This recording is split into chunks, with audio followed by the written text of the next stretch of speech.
Hi and welcome. I'm Mary Lou Coombe. Welcome to Orchestrate Coaching and Consulting. And today we are going to be speaking with Steve Angel. This guy is absolutely an angel. I'm so grateful he's come into my life and I want to share him with the world. I really want the world to know about his work.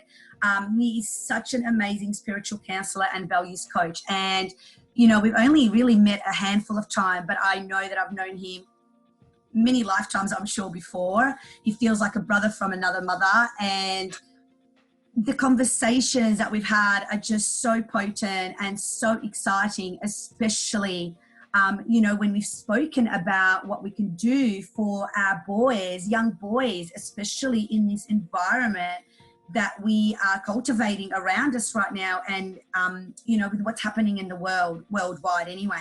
So I would love to introduce you to Steve Angel, and hi and welcome, and tell us a little bit about what you do. Sure. Hi, Mary Lou. Thank you so much. That's a lovely introduction. I'm glad you recorded that. It's all meant, like really heartfelt. I know. It has been remarkable. We have only known each other for a short while. And I remember when we were introduced by a mutual friend of ours, and she had said to us, I don't know why, but you two need to meet. And ever since then, we really have just sort of hit it off. And look, I'm thrilled to be here today. I'm thrilled to be talking to you. And I'm really thrilled about sort of talking about boys and mental health. And what I do really is I'm a spiritual counselor. And for those people who don't really know what a spiritual counselor is, I do counseling, but I work with a range of spiritual values as well. So it's psychotherapy. It works faster than normal psychotherapy, mainly because we sort of work towards a new belief system, and the belief system works around values. And I absolutely love this, and I came across this a few years ago, and it just completely transformed my life. And when I found what it made me do in my own life with my relationship with my wife and my ability to do what a lot of guys have done in the past, and that is just suppress emotions. You know, when things get tough, I would just shut down, hope that things would just sort themselves out and then continue on in the relationship. But you don't have to be Einstein to know that just doesn't work. It just doesn't work. All it does is it just festers and the problems just get bigger and bigger. So really what ended up happening was, through the process of the counselling and then learning through the diploma of the counselling course, I really learned how to express myself. And I know this is really common with lots of guys, and it begins, and the thing that I learned is that it begins very young in your life. That's sort of when you learn the behaviors and the processes to deal with your emotions. And essentially that's what we're talking about, is emotions. So that's one of the things that I do. And then the other thing that I do as well is I do values coaching, where I work one-on-one with a range of different people, and I look at the 11 most important core values in their life, how they're developing in those values, and then show them ways to improve the growth in those values, so they have a bit more harmony in their life. And from that, then I just watch them sort of use it as a platform for all areas in their life to improve, whether relationships, whether their work, because our values drive our behavior. And when you know what your values are, you make decisions so much better. So 100%. Yeah, so that's the kind of work that I do. And I'm really, really passionate. You know, I've had a varied career in my life, and this work feels the most meaningful that I've ever had. So I'm really happy with what I'm doing at the moment. Yeah, it is so important to have that, isn't it? I really want to touch with you on, and as a mother of two boys, as you know, I'm very, very passionate about raising, like, I know one of my values is to raise, compassionate yet strong men. And sometimes putting those two words together, compassionate and strong, like, what do how does that work? I want them, to be in their power and, use that masculine trait of, showing up as a man when they're older, and, even now as young boys, like using that drive that's so masculine, but also being able to pull back and be able to think about others and, kind of have that sensory acuity about their environment and, how they're behaving in their strength. like, and it can sometimes contradict itself, but when it comes together, it can come together beautifully. And I've seen that. So that's one of my values and one of my goals. The hardest thing, though, I think, is, well, one, as a female, communicating that to males, especially, you know, young males who kind of look around, and around them there's not much of this role modeling from other males happening. So how can we, in our role, whether you are a mother or a father, yes, I know the father can take that and show it more in his you know, in his parenting, but if it's not reflected in the community as much, how can we start shifting that? How can we start communicating these messages to especially young men and, you know, boys from a very young age? How can we start communicating that? Like, what advice from your own experience, because you went through, 40 years or so of your life to get to this? Yeah. You know, I'm very passionate about giving this sort of stuff to children from a very young age. Obviously, they need the experience, don't get me wrong. Yeah. But, you know, to have these tools to be able to communicate, to be able to use their voice, to be able to be heard, you know, all of this stuff, and make things meaningful in their life. So how can we start communicating that message to the young people and to their families so they can start having those shifts? Great question. There's lots there, but let's start off with the one thing that I want to say is children generally don't listen to what you say, but they watch what you do. Mm-hmm. And so where a lot of people and a lot of parents will be sort of frustrated is that they tend to want to enforce their power over their children. And they do that through giving them, you know, rules and regulations and punishments and so forth. Yet what the children generally see is another behavior in their household. The way that mum and dad, or whether the, you know, single parents with their partners, they're behaving, and that's what they pick up, because what they're picking up on is, how is the power play being played in front of me? Who has the most amount of power? And that's the behavior I'm going to copy, because that's what I want. Exactly. You know, so that's the very first thing we need to be aware of. It doesn't matter how much you tell your child, this is what I want you to do. They're really going to take most of their cues from how you behave. The other thing that I would probably like to share is, if one of the things that I have learned, and I want to be upfront, I don't have children. So the advice I'm giving is what I've learned as a child, as being a child in my life, and what I've I was just about to say, you may not have children, but we've all been children, and we know how we perceive things, right? Yeah, we do. And I have, and I know the effect that's had on me as a man growing up. And I also have had, you know, I've also got nieces and nephews, and I really, and I've seen the way that we interact with them. And when I'm working with any of the clients, or whatever age, what I think most of us miss out on is this ability to be heard. And we're not listened to enough. And children are certainly not listened to enough.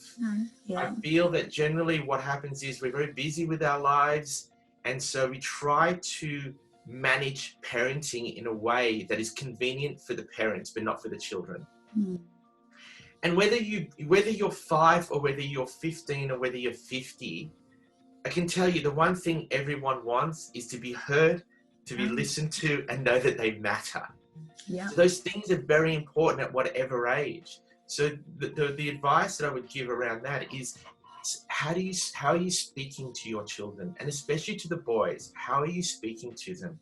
See, generally girls will have a greater propensity to want to share how they feel. You know, and there's an acknowledgement that we need to have. There are differences. There are fundamental differences between boys and girls. You know, the way that they are, and the way that they're made, and the emotions and the physical changes that will go on their life. They will deal with life differently.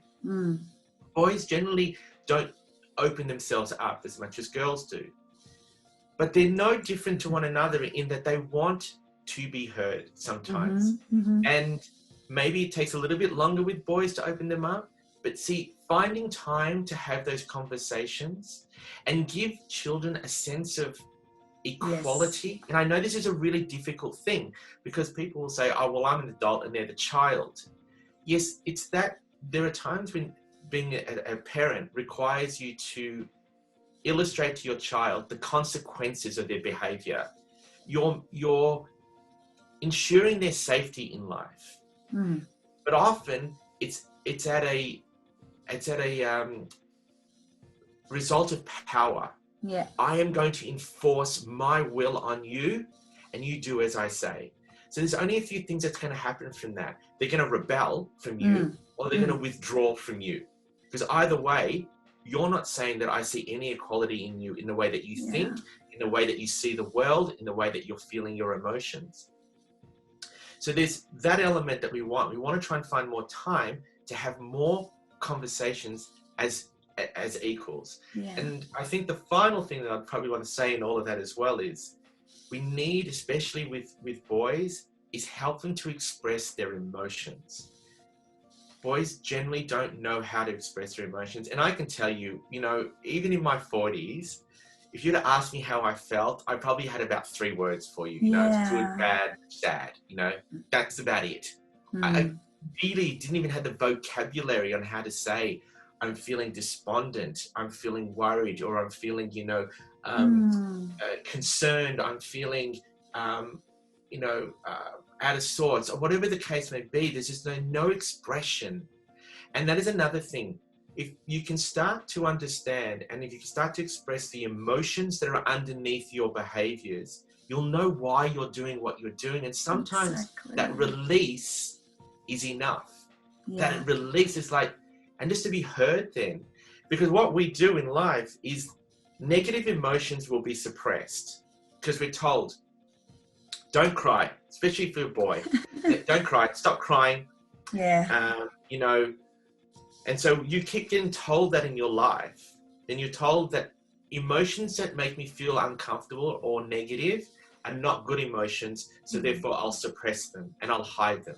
So when you get to become a man in your 20s, 30s, 40s, or 50s, and you have a situation where the emotion that's rising because of this conversation, or let's say this interaction with another human being, is making you feel bad, the thing that you'll do is you'll go suppress, shut down, or you will just become angry at them and you will express to that overpower. way. One or the other, because what you're trying to do is go, I don't like how this feels, bang, and drop it down. And that's what you tend to do.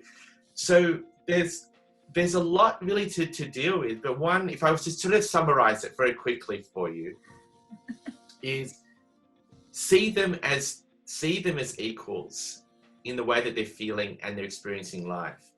You do need to guide them, but you do need to see children as equals. You want them to be heard and you want them to understand the emotions behind what's going on in their life. If you can do that and understand and give them the time and the space to do that, I think what you'll do is you'll show them that feelings are not weakness, especially around boys. It's not weak to feel. In fact, it takes courage to feel, to express and be open. And you won't have this kind of shut down mechanism that boys end up having as men. Does that make sense? 100%. I'm just like, yes. Because I've learned this, I've learned this myself, and I've learned it through textbooks, but I've really learned it even more so having my own children and, the communications and, and as a woman, I can be quite emotional, and, sometimes the boys seeing that, and I see even how they shut down to my emotions because they're uncomfortable with it. And when they're having a big emotion, when I allow them the space to do that, how they respond to me differently when I'm having my big emotions, because they've been given that space and they know what that is and how to process that. And even just getting angry in this house, of course we don't want an angry household, but it's okay to get angry. And it's not okay to hurt somebody else. It's not okay to walk around and break things, but it's okay for your anger to rise and for that anger to be witnessed and then talk that anger through. So you're speaking to my heart, it is harder to practice than it is to say, but the way you're breaking it down just makes it so much more easier to consume for ourselves, for the listeners, to be able to go practice it for themselves. And that first thing is definitely to see kids as equal. I totally agree. What would you say to somebody who they've listened to you, they're going, yep, I want to implement this, I want to do this, but we're now, you know, at age 14, 15, and I've gone so way beyond that, I don't know how to repair this with my young man. You know, what would you say to them to be able to start? I mean, we all know with teenagers, male or female, and more so males, you know, there's a lot of grunting, and there is a lot of that stuff happening anyway, because that's developmentally what they go through. Yes. But being someone on this side, whether you're a parent or someone who works with youth, you know, or dealing with young men as a teacher even, what would you say to them that would speak to a young man's heart in being able to, you know, because those boys still want to be heard. Those boys still have a voice. They just don't know how to use it. So what would be your thing on getting them, you know, to be able to have these boys open up and to teach them that it's okay to speak?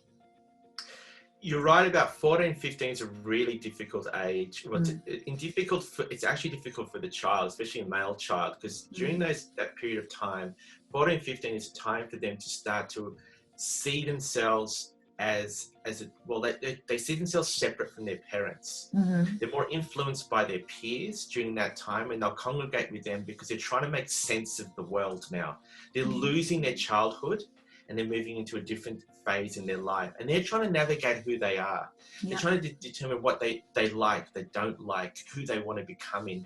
And at the same time, you know, their bodies are changing, and they're not even sure how to deal with all of those emotions. They usually will hide within themselves. And it's a very sensitive time and a precarious time, especially around the age of 15 too, because if they don't feel a sense of joy in their life anywhere, you know, the incidence of mental health, suicide rates, they tend to increase a lot during that time. So it's a very important time for parents to be aware of. What I would say is, it is going to be difficult for you to speak to your child. That is just the truth, right? Yeah. But be aware of what's going on with them. Give them the space. Remain open. Don't be so reactive to their behavior, because that's what they want. You know, they are pushing you away, and if you react to that, you're not acknowledging what they're going through. You're saying, you're having a difficult time, but it doesn't suit me. So, you know, you're making it about you. Yeah. Exactly. Acknowledge that, but you need to watch what's going on. Be very, you know, perceptive of who they're hanging out with, the kind of music they're listening to, the things they've been drawn to, because they're clues as to whether they're managing this period or not managing this period. In terms of opening them up, it may be easier to have someone else come into their life rather than you as parents, especially if you haven't had that, you haven't developed that relationship with them to this point. So to come in and almost be a different kind of parent at this point, it may or may not work. So maybe introduce someone else who they look up to. It could be a godparent, it could be an uncle, it could be a football coach, it could be somebody else that they admire as a man, and they see something about them that will open them up, and invite them to have a conversation with them, just to explore what's going on in that child's life. What are they feeling? What are they doing? Allow that relationship to happen, because they're trying to understand who they are and how are they feeling in this time. And you may not be the mother or the father, be the right person for them right now, but you don't want to leave them alone too long to navigate this path on their own. So that's the advice that I would give. Yeah, wonderful. Oh my goodness, there's so much to ponder though in that, isn't it? Because it's all about developmental stuff. What I hear in that a lot as well is for parents or anybody that's, you know, a carer or working with children, is not to take it personally and check in with your own stuff that needs to also be healed and worked on with whatever that child is bringing up for you, which is a lot of the work I do really as well. So I totally get where you're coming from. You know, and that's been my biggest lesson in becoming a mother. Like I always say, you know, and I actually said this to my eldest the other day. I'm like, you know, you made me a mum. I was born again becoming a mum. Like, you birthed a mother, and it's changes, because all of that stuff, what you're saying as well, it's a mirror for me. Mm-hmm. It's reflected for me as well. So it's been, you know, a really interesting journey. I guess, you know, I could talk to you for ages about a lot of this sort of stuff, but I am very aware of making this short and digestible for anybody that's watching it. You know, I also respect your time. What would be something that you could leave us with that, where am I coming with this? I've just got so much I could pick your brain about.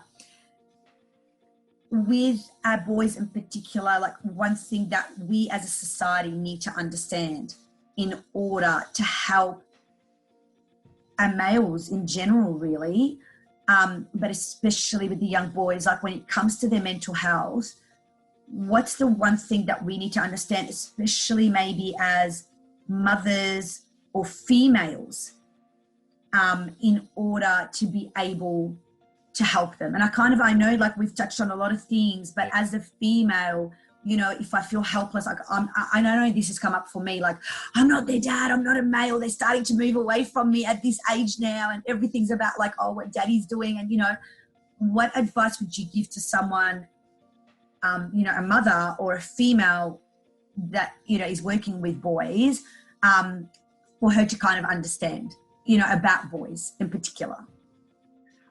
Look, I'm going to share the advice that I was given by my teacher, and my mentor. I have a group for men called Men with Spirit,